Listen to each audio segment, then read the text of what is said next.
Why, hello!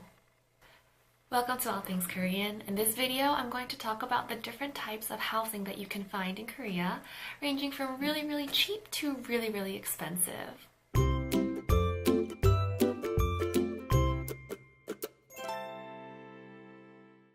So the first one I'm going to talk about is Goshiwon. Goshiwon originates from the word goshi, which means exam. So this is a type of housing for students who were preparing for these really, really big exams that will help them become lawyers or diplomats or anything fancy. I can't think of the rest. So these are just, holes that people go into to study for these exams. And that may be why these Goshiwons are just tiny little spaces that come with a bed and a desk. Maybe a private bathroom, maybe a shared bathroom, but that's about it. These places are really, really small. A lot of them don't even have proper windows, so you can just think of it as a coffin or a box. But let's look at the pros and cons first. The pros of a Goshiwon is that it's really, really cheap. It doesn't require a big deposit, and you can pay on a monthly basis. So it's good if you want to stay for a very short period of time. For example, if you're an exchange student. Another good thing about Goshiwon is that if you are willing to pay a little bit more, you can find a place that has a shared kitchen that provides free rice and kimchi and maybe even like ramyeon. The rent really varies, but I think you can get really cheap Goshiwons for like $200 or 200,000 won, and they can go up to like 500,000 won or $500. The cons, as I have already mentioned, is that these places are so tiny. No windows, you can barely fit your own body, and a lot of these places are also segregated by gender, and the walls are really thin, so you can't really bring guests over either. Not that they would be able to even fit. And although these Goshiwons do provide air conditioning and heat in the summer and winter, they're not adjustable. So you can't control the room temperature for a lot of cases. So who is this ideal for? I would say students and people who just don't want to spend a lot of time at home, and people who only need a place to sleep. You can think of it as a place that you just crash for the night every single night. So the second type of housing is a hasukjip, and this is where you rent a room in a family home. So you just get one room to yourself and you share the common areas like the living room, the kitchen, the bathroom. And it's run by usually the ajumma, which is the lady, the mom of the household. There are also some women who just run a hasuk business. They live alone and they rent all their rooms to different students. The good thing about hasukjips is that you don't need to do your own household work, because this ajumma, they do it all for you. That's all included. So you don't need to do laundry, you don't need to do cleaning, you don't need to do the cooking, and it's good for lazy people, I guess, and it's also pretty affordable. And similar to Goshiwon, you don't need to pay a big deposit. So let's look at the pros and cons of a hasukjip. Pros, obviously, it's cheap. You don't need to do your household chores, no big deposit. And a good thing is that you're living with a local. So if you want to practice the language or get a more hands-on cultural experience, then hasuk could be a really good idea. Cons are you're still living with a family, you're living with strangers. So there isn't a lot of privacy for one thing. It could be a bit uncomfortable, and you can't really bring guests over to your place. And if you don't speak the language, if you're going to live in Korea and you don't speak Korean, it might be hard to communicate with the hasukjip ajumma. So who should live in a hasukjip? Usually students, because these places are close to schools, and for people who want a local experience. So the next type of housing is called a one-room, and it's exactly as it sounds. It's just a one-room apartment or a studio apartment. Here is where the deposits start getting really, really big. Normally, you need at least like $5,000 to $10,000 as a deposit. The rent can vary from maybe like $400 to $800, and it really depends on the size of the place and the location. The bigger the deposit, the cheaper the rent. And along with the big-ass deposit, these places also require that you find a real estate agent. You just can't find it on your own. You need a mediator, and the housing contracts are usually 1 year minimum as well. One rooms are fully furnished, which means they come with all the big appliances, air conditioner, washing machine, stove, refrigerator, sometimes a microwave, and a bed, but not the bed sheets.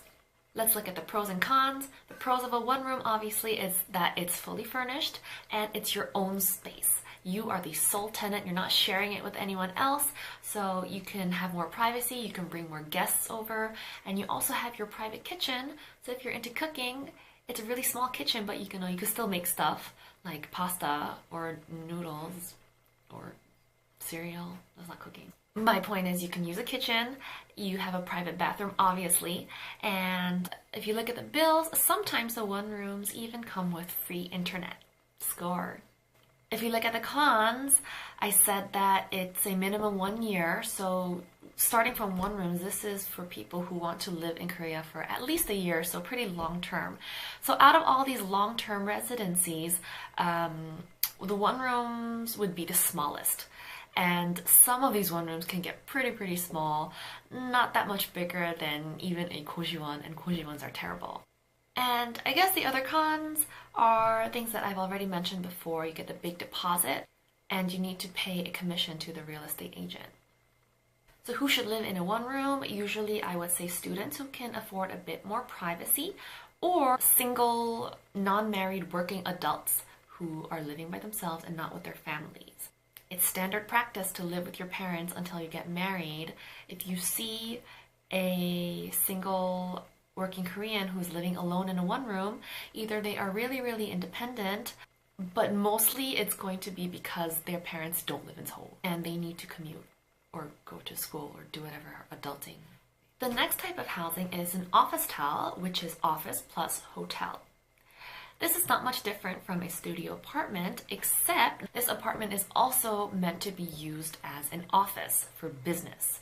And much like a one room, it comes with all those big appliances, like the fridge and air conditioner and washing machine and stove and everything. Usually it doesn't come with a bed, so you need to buy your own bed and all the furniture. If you look at the pros and cons of an Officetel, the pros are that unlike your regular one rooms, they come with security. So you have a security guard, round-the-clock surveillance and all that on the first floor. And it's close to a lot of convenient stores and stuff. It's in a good location, usually close to the subway station as well. The cons are that Officetels are a lot more expensive than one rooms. The rent is going to be a lot higher, and the 관리비, which is the management fees, tend to get a lot higher than what you would normally pay for a one room.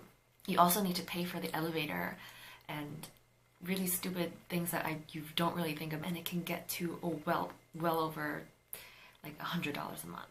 Along with that more expensive 관리비, there are also a lot more bills to pay, and usually since it's a wider space, you have to pay more for gas and electricity, and it never comes with internet. You need to get your own internet as well. So who should live in an Officetel? Primarily, it's supposed to be for people who want to work from home. So for people who want to set up an office and live there as well. So these are good options for freelancers or one-man businesses like accountants or artists or fortune tellers.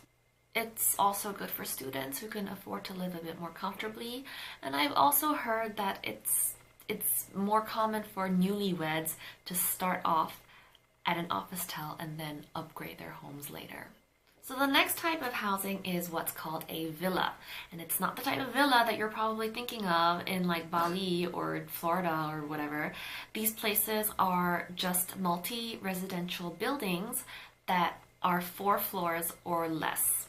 These places are very hard to rent, which means this is where the jeonse system comes in. And jeonse means it's not renting, but it's not buying either. So basically you just pay a huge sum of money as a deposit, and you get that back when you move out after the contract is over. And I think the landlord uses that money to invest in other stuff. But anyway, it's such a big amount of money. My place, I live in a 3-bedroom villa, and the jeonse for this place was around $180,000. And I don't have that kind of money, so what a lot of people end up doing is they get loans and end up in debt. So most of these villas you need to either buy or get for 전세. Although I did hear that a lot of landlords these days just like to collect rent instead. These places come with absolutely nothing, so you need to buy every single appliance and furniture. It just comes with a sink and like a faucet. So it's gonna cost a lot of money to furnish your home if you're gonna live in a villa. Let's look at the pros and cons. The pros are that it's a lot more spacious than one rooms, obviously. They come with multiple bedrooms, and it's a lot cheaper than an apartment, which I'll get to soon. Also, because there is no security or management, that also costs a lot less. The cons though, one is that there's no elevator, obviously, and there's no security, which can be a pro and a con because it's less money but also less security. So who would normally live in a villa? Usually families. A lot of families live in villas, or couples who are just settling down. So next, let's look at apartment buildings, or 아파트 in Korean. These are over 5 stories high. The good thing about them is that they have elevators, they have security, they have good maintenance, and usually they're close to all the convenient stores and whatnot. But the cons, the biggest con obviously would be that it's very expensive compared to villas and other forms of housing. Even the really small apartments in Korea start at like at least $400,000 or $500,000. And the bills are probably a lot higher as well. But this is obviously the type of housing that a lot of families or couples are working towards. And the last one is 단독주택, which is just the house, the average house that you see in American movies that barely exist in Korea. These houses are a rare thing to see in Korea, in Seoul, in the city. You can see them in all the other parts of Korea. I guess they're pretty common as like vacation homes and stuff. But if you live in a 단독주택 in Seoul, you are probably ballin'. And I am very jealous. If there is a con to living in a big-ass house, it would be that, you know, it gets colder in the winter, I guess. It's harder to maintain. You have to look after everything yourself. You can't, unless you know you can afford to pay to call a guy. I really don't know what to say about 단독주택. I've never had any experience in it. Just threw it in there because it's like the most luxurious, expensive form of housing I can think of in Korea.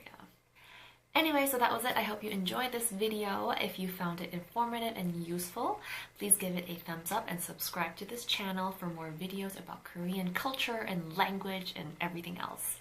I'll see you in the next one. 다음 영상에서 만나요.